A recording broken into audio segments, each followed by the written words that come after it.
Good afternoon, everyone. So I realize that I'm probably one of the last presentations today, so I hope I'm able to grab your attention for the remainder of my presentation. So before I go into the subject of what I'm supposed to present in this symposium, which is the future of terrorism, I'd like to first introduce myself a little better. My name is Wedad, and I work at the International Center of Excellence for Countering Violent Extremism, known as Hedayah, hosted in Abu Dhabi in the UAE. But that wasn't my dream. That's not what I wanted to do. I actually wanted to be a fashion designer. Which probably explains why I don't look like your typical counterterrorism or countering violent extremism expert. Why did I get into this field, or why am I, is a question that I get all the time, actually. And to be honest, to this day, that remains one of the biggest black swans in my life, personally. But here's a quick snapshot of how I got to work into this field. I completed a year at the fashion school in the French fashion university in Dubai called ESMOD. I learned in that year that I didn't need to be taught to be creative or to learn how to design. I already had that skill set. But if I wanted to be a successful entrepreneur in the fashion world, I needed a business management degree. So from there, I applied to the American University in Dubai, where I quickly learned that I wouldn't get through the first Math 101 class, let alone a business degree. So I went on for the second best option, communications and digital storytelling. Combines creativity with enough business to get me by. I graduated from that university and decided to focus on creating and launching my own business, but then an opportunity came my way in 2012, another black swan. I got offered a position to work in the UAE Ministry of Foreign Affairs in the International Security and Cooperations Department, which at the time was a newly opened office. Naturally, I only heard Ministry of Foreign Affairs, and I was immediately drawn to it. I mean, who wouldn't be? My first task in this new role was to serve as a liaison between the ministry and a consulting company to set up the International Center of Excellence for CVE, later known as Hedayah. I had no clue what I got myself into until I started my first official day of work, where I walked into a global counterterrorism forum, GCTF, Countering Violent Extremism Working Group meeting, co-chaired by the UAE and the UK, with 29 ministers and heads of counterterrorism departments. Another black swan situation, completely unexpected. I sat through the meeting and listened to government statement after government statement. After a while, it all kind of sounded the same. My government is doing this, my government is doing that. But if that was really the case, then why does violent extremism continue to grow despite all the efforts we use trying to diffuse it? But then I started to hear something that really interested me. I started to hear conversations on the importance of communications and how it can be used as a tool to prevent young people from becoming vulnerable to joining violent extremist organizations. Now that was something I was interested in. How I could use my creativity and my digital storytelling background to come up with practical solutions that would prevent youth from becoming susceptible to violent extremist messages. While this might have grabbed my initial attention, it wasn't what made me passionate about what I do. What did was meeting with young female and male defectors, or former extremists, that were my age. Meeting with their mothers, their brothers, their family members, and hearing their stories. Then and only then did it really become real. These were normal, everyday people with normal, everyday lives that liked normal, everyday things, just like I did. They had grievances like every normal teenager goes through from 17 to 24. What's the difference? They made a wrong decision. They chose to do drugs, so to speak, even though they knew deep down that it wasn't right, if I can put it that simply. So should this one bad decision be a defining factor of their lives?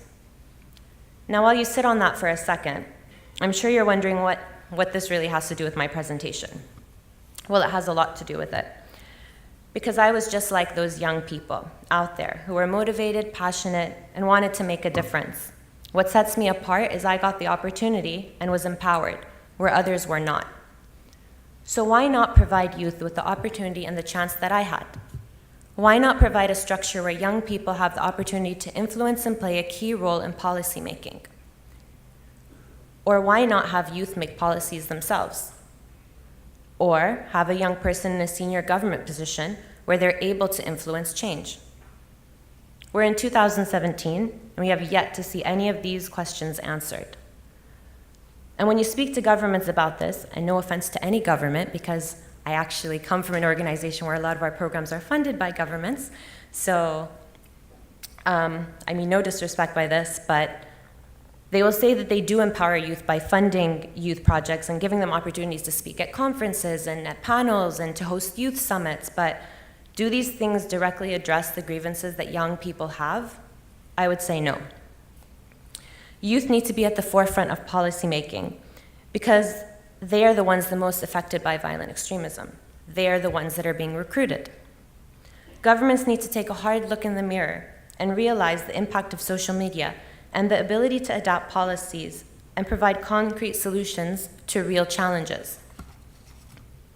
There needs to be a realization, a rebirth, a renaissance, whatever you want to call it. And until that happens, that will remain the biggest black elephant with relation to terrorism. So now I'll go into my presentation, which I hope is just as interesting as that introduction was for you. So my presentation, even though the title of this session is on terrorism, I'm going to focus on countering violent extremism, which is a preventative approach to counterterrorism efforts. Sorry. So Hedayah, the International Center of Excellence for Countering Violent Extremism, was created as a gap or a need requested by 29 governments who are part of the Global Counterterrorism Forum, GCTF. There was a realization by governments at the inaugural meeting of this forum in September 2012 that security and military efforts alone are not enough to defeat terrorism, and that these efforts need to be complemented with multidisciplinary preventative approaches. It was then that the International Center of Excellence for Countering Violent Extremism was born, later branded as Hedayah. With the UN Plan of Action to Prevent and Counter Violent Extremism, we've seen a shift in government CT strategies to include more preventing and countering violent extremism components. These shifts and changes in how we are approaching terrorism will play a huge role in how the threat will evolve in the future. We won't see these effects tomorrow, but if we continue to emphasize more on education, empowering youth, communities, women, religious leaders, connecting with civil society and the private sector, we might end up seeing a difference. How is Hedayah contributing to the reduction of violent extremist threats? Well, for one, we provide a platform that's international, neutral, apolitical, non-ideological, to allow for governments, NGOs, civil societies, experts, practitioners to collaborate and share best practice and expertise on issues related to counterterrorism and countering violent extremism. And in this sense, we allow governments to burden share. We also connect with civil society and grassroots organizations as a non-government organization. However, we are supported and funded by governments, which is a very unique situation. We target audiences that national governments have a hard time reaching, and we are able to do this because of our non-governmental status. And we provide and base all of our programs and our projects that we do on evidence and research. When people ask what we do specifically on prevention, we focus on a number of different thematic priorities or thematic areas.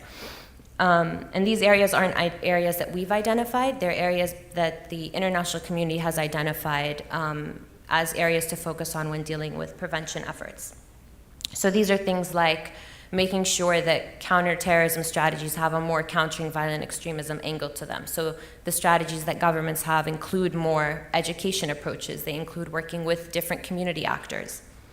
And we have an office in Washington, D.C. that recently opened up that is aligned with the UN Plan of Action to help make sure that this is implemented in some of these strategies.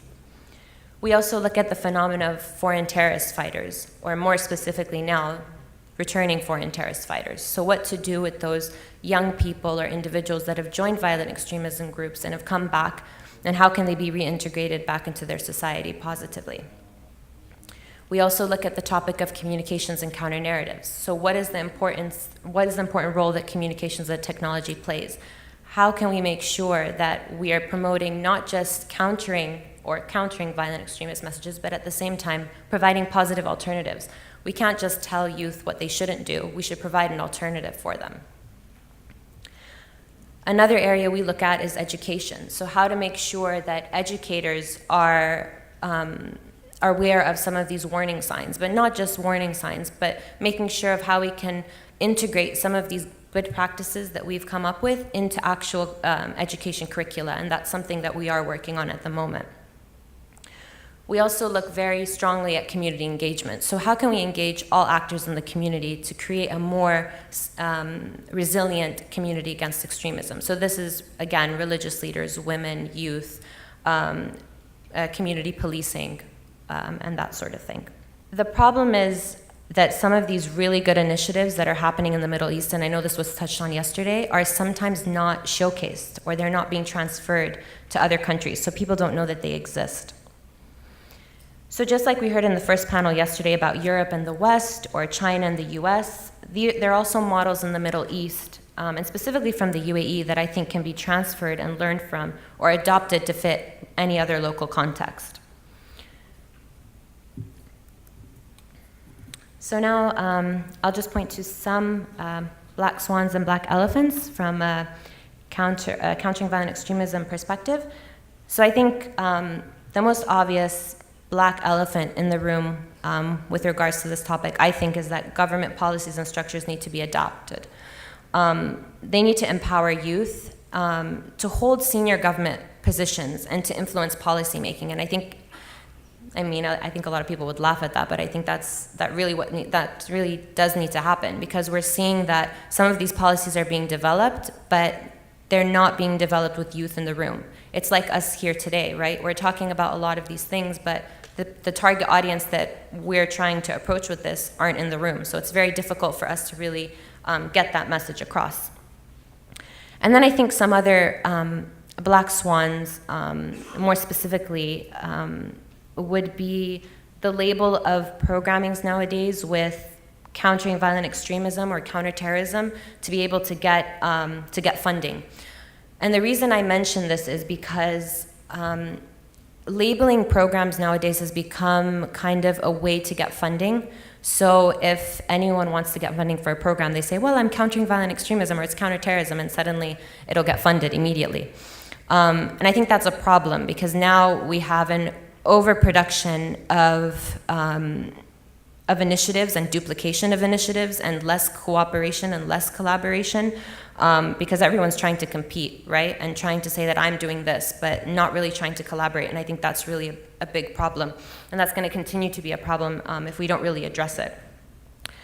I think an increase of terrorist attacks in unexpected places. I know the speaker before me kind of spoke about this, but I think the fact that an extremist or a terrorist attack can happen in an Ariana Grande concert in the UK says a lot about how the threat has evolved. And so we need to kind of look at how can we look forward to what are the other potential areas that this could happen in? What would be those other unexpected areas that we should maybe focus on that we didn't really think about before? And then I think the last one is really looking at homegrown terrorism and self-radicalization. I think that's really the hardest one, because you could have someone that you talk to every day, but you don't really know what that person is really going through or how that person is really feeling, right? So you can think that person's totally normal, and then they go tomorrow and they blow up a mosque, or they blow up something. So I think that's going to be something that could have a lot of potential effects in the future if we don't look at how we can address it right now. So I'll just finish up really quickly with maybe some of our publications that we have online. These are open source, so please feel free to visit our website, and you can download all of these publications. Our publications are done in collaboration with researchers and experts and relevant organizations, so we never do anything alone. We're a very collaborative organization, and we really like to see how we can best work with any collaborator. So it doesn't even need to be a government, or it doesn't need to be someone working in CVE, it can be anyone. And then these are also some resources we have as well. So we've developed a good practice for CVE in education, guidelines for developing national CVE action plans, a toolkit on how to deal with the role of families and preventing and countering violent extremism. So it's a wide spectrum of different things and different resources that can be used and adapted to different contexts. And I thank you for listening to my presentation. Please do follow us on our social media if you're interested in learning more. We are very active. And that's all. Thank you.